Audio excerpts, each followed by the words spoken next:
You don't know me. You're not God.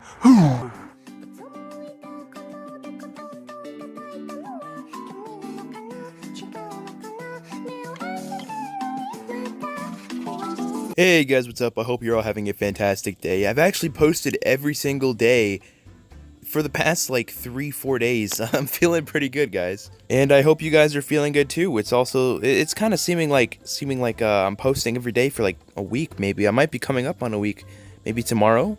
I don't know. I'll have to check for facts to make sure that it's been about a week, or at least almost a week, but I'm pretty sure it's been like 4 days, including this one. But nonetheless, welcome to today's video, and this is a little bit different. It's not like a normal commentary, but I'm going to be talking about some things that you need to keep in mind as a new YouTuber. I'm still relatively new. I have like almost 200 subs. I've been doing YouTube for a long time, not specifically on this channel, but there's some tips that I've picked up and some things that I picked up that I think some new YouTubers would really benefit from. And as I said, I'm still relatively new myself, so I don't have all the answers, but some things that I have picked up I think could be pretty useful to people who would like to start their own YouTube channels and would like to know some steps that they could follow to help them out a little bit. And that's what this video is going to be. So step number 1 is always make sure that you are one with your audience. And I don't mean 100% of the time listen to everything your audience says, because you always need to make sure there's a certain level of respect for your audience, because without them, obviously, you wouldn't be anywhere on this platform.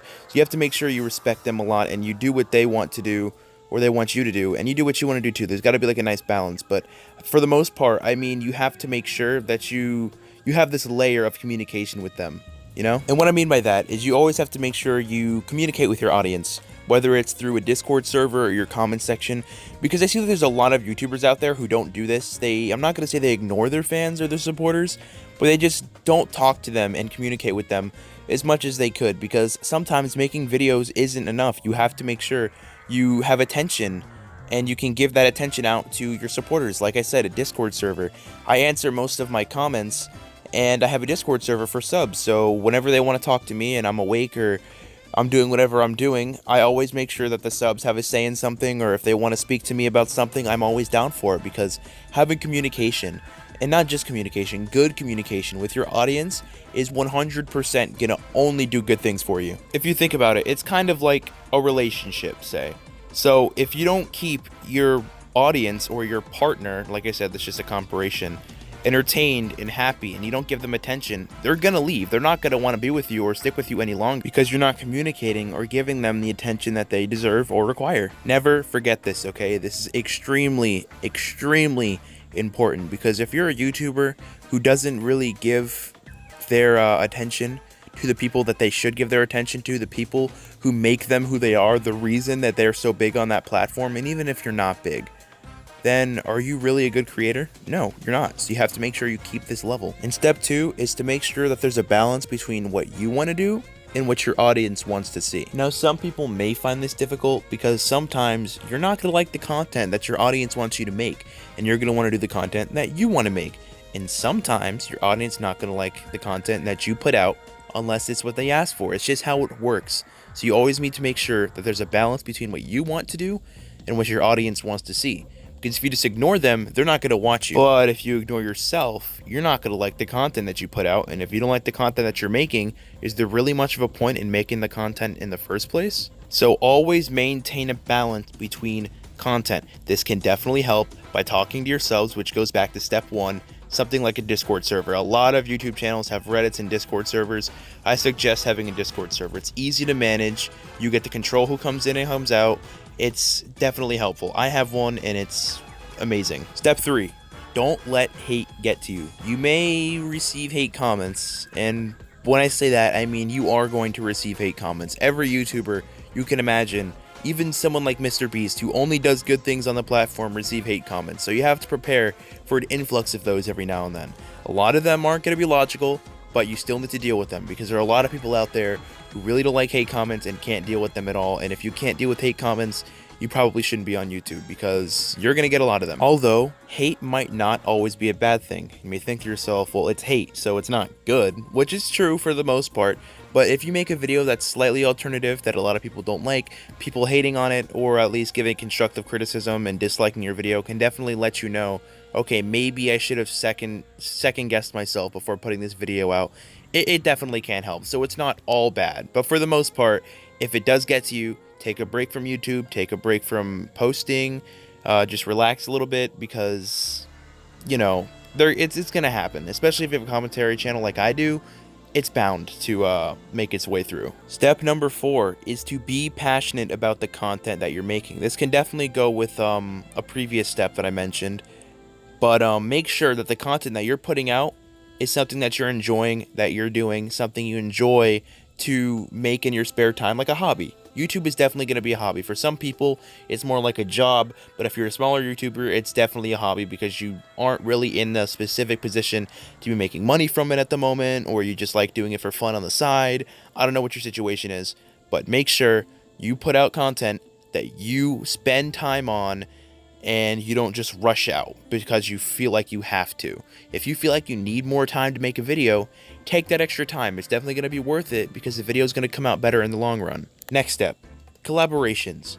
As a small YouTuber, it's definitely going to be in your benefit to collaborate with other small YouTubers. That way, you guys can both put your audiences together, you can get more people to view it, you'll have a lot more fun. It's just overall something that every small YouTuber should try and do. Obviously don't just go for anybody. Make sure it's someone similar to your content or you think you can make a good video with, because people are going to want to watch really good communication and interactions between people, especially if you're small YouTubers, because it's just going to get a little bit of traction. You know, it's nothing super big or extremely important, but this is something that I think could definitely benefit you a little bit quicker than others. So, the final step I'm going to be bringing up in this video, it's pretty obvious actually, I'm sure most of you could have guessed this, it's following trends. It's no secret that if you make a video about something that's extremely popular at the time, it's going to get views, or at least it's going to get more views than some of your other videos, right? Like, take for example, my Shima Luan video. Over 7,400 views right now because people are enticed by mystery. They want to know these things because it interests them. As people, things that we don't know or understand interest us. They spark our interest. Like Belle Delphine, okay? She came back and I made a video pretty quick about it, which got over 480 views right now. So people clicked on it because they wanted to know what happened. That's exactly what you need to do. It might not always get a lot of traction, like the Shima Luan video. Like I said, over 7,000 views. It might not always do that well. It might do even better, but it's not going to hurt you to try. Definitely go after things that are very, very big at the time, whether it's on social media or something along those lines. But don't use tragedy as a way to get views. That's scummy. But, you know, something like Belle Delphine or something that the internet is very interested in, make sure you follow those all the time because they're going to get you the most views. Now, marketing is also very important, and the reason that I didn't put it in as its own step is it kind of goes with this. So make sure if you have something like an existing social media, like a Snapchat, Instagram, whatever, make sure you put your channel all over it all the time. Make sure you add a link, though, because if you put it on, say, Instagram without a link, then people aren't going to want to search it up themselves. People are lazy. So if you don't add a link, no one's going to be like, well, I'm going to look this up on YouTube now. No, if there's a link there, all I have to do is click it, and it automatically brings you to the channel. Like I said, people don't want to go through something that's going to inconvenience them, even if it's just a little bit. So always make sure there's a link there, whether it's in your bio or your post, whatever it is. Make sure it's there at all times, and tell your friends about your channel too, because they're going to get you started, get them to tell their friends, and just like that, that's how everything starts off. No, anyway, I hope you guys enjoyed the video. Like, this one is a little bit longer, but it was pretty informational, so I think it's kind of warranted. I was going to plan on sticking to shorter videos, but this has a lot of information in it, so I think it was pretty much worth the wait. Anyway, hope you guys enjoyed all of the tips that I gave today. A lot of them are useful. They got me to where I am now, which isn't the biggest place. I'm not at 200 subs yet, but I used all these to kind of get where I am now, and it's always a good start, you know. I'm getting to where I want to be slowly but surely, and I think all of you guys can too. Don't listen to anyone saying being a YouTuber in 2020 is impossible, because it's not, okay? You can do it. I know you can. I have confidence in you. I have confidence in me.